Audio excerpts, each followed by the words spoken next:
नदिया मड़ई राजिम। जी हाँ दोस्तों, छत्तीसगढ़ का प्रयागराज राजिम, जहाँ पे त्रिवेणी संगम है, कुलेश्वर महादेव की मंदिर है, वहीं पर एक तट पर लोमस ऋषि आश्रम है, जिसको आपने रामायण काल में पढ़ा और सुना है। जी हाँ दोस्तों, वहाँ पे नदिया मड़ई कार्तिक पूर्णिमा के दिन होता है, जहाँ पे धूमधाम से मड़ई मनाया जाता है, आंवला पेड़ की पूजा की जाती है।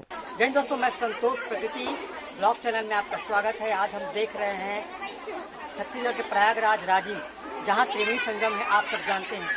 जी हाँ दोस्तों, लोमस ऋषि आश्रम कोई परिचय का मुताबिक नहीं है, जहाँ पे आज कार्तिक पूर्णिमा के दिन गुरु पूर्णिमा और गुरु नानक जयंती और प्रकाश पर्व सब धर्म के लोग सभी प्रकार से मनाते हैं। ये दोस्तों अभी हम दिखा रहे हैं आपको, यहाँ पे एक आंवला का पेड़ है, जहाँ पे छत्तीसगढ़ का लोक संस्कृति लोक परंपरा है।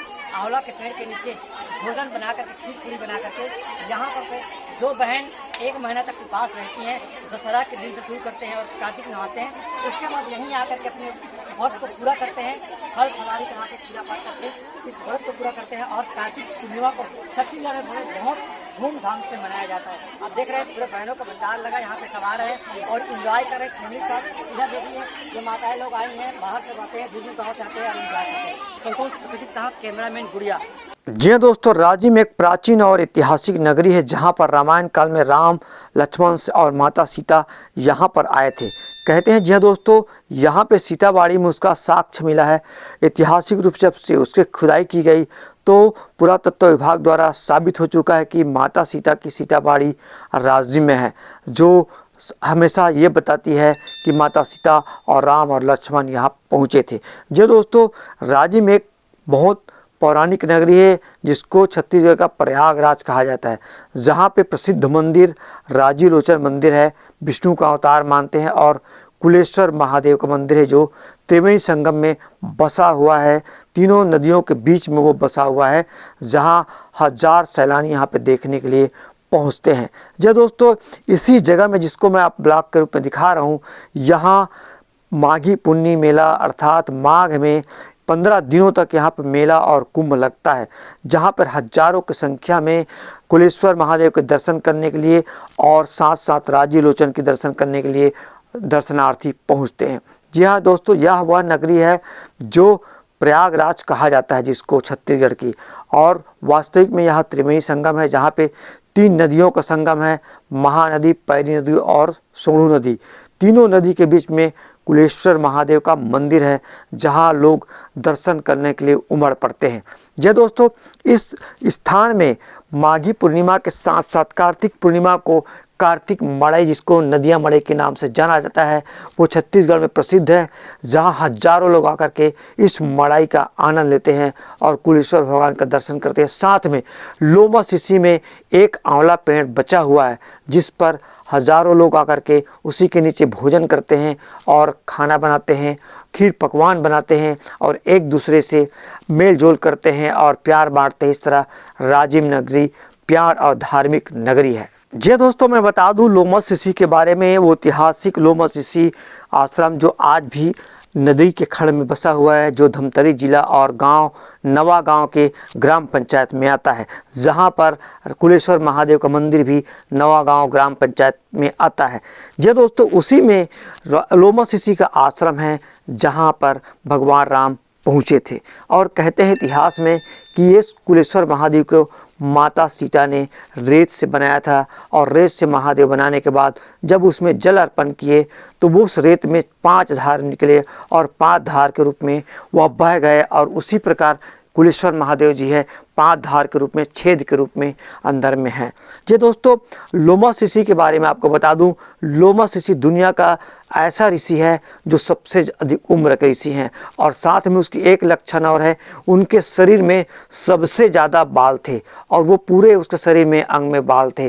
जी दोस्तों, वह ऋषि अपने वरदान के कारण अपने अधिक आयु को ढोते ढोते थक गया था और उसके लिए श्राप बन चुका था।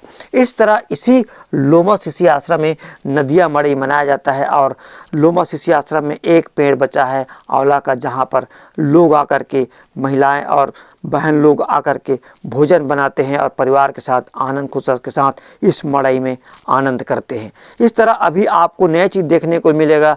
राजिम के त्रिवेणी संगम में लक्ष्मण झूला बना है जो देखने के लायक है और लोग उसमें आनंद उठाने के लिए हजारों की संख्या में आते हैं और लक्ष्मण झूला का आनंद उठाते हैं। जी हाँ दोस्तों, कुंवारी कन्याएं जब से दशहरा होता है उस रात से स्नान करती हैं सुबह 4 बजे और कार्तिक माह में पूरा 1 महीना स्नान करती हैं और सुबह शंकर भगवान भोलेनाथ को मंदिर में जाकर प्रसन्न करती हैं, जल चढ़ाती हैं, पूजा पाठ करती हैं और कार्तिक पूर्णिमा के दिन अंतिम उपवास और अंतिम उसकी उपवास की समाप्ति होती है। इसी दिन आंवला भात के नीचे खीर बना करके पूजा करते हैं।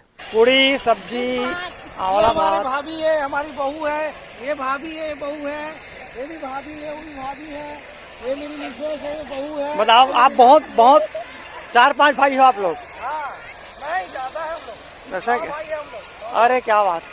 प्रॉपर नया पारा की साहूपारा? साहूपारा नरेंद्र साहू घर के आसपास। नरेंद्र मौसम पढ़े हरिहर में। नरेंद्र क्या बोलते हैं, विपुल लोटिया, पिंकी लाहौरी सब पढ़े मोसा क्लास में। खीर पूरी बनाकर भगवान भोलेनाथ को प्रसाद चाहते हैं और उसके बाद स्वयं प्रसाद लेते हैं और अपनी उपवास को यहीं पे व्रत को खत्म करती हैं अगले साल तक के लिए। इस तरह कार्तिक पूर्णिमा हर गांव में मनाया जाता है, लेकिन कार्तिक पूर्णिमा के दिन मड़ई केवल कुलेश्वर महादेव त्रिवेणी संगम में मनाया जाता है, जिसको देखने के लिए लोग उमड़ पड़ते हैं।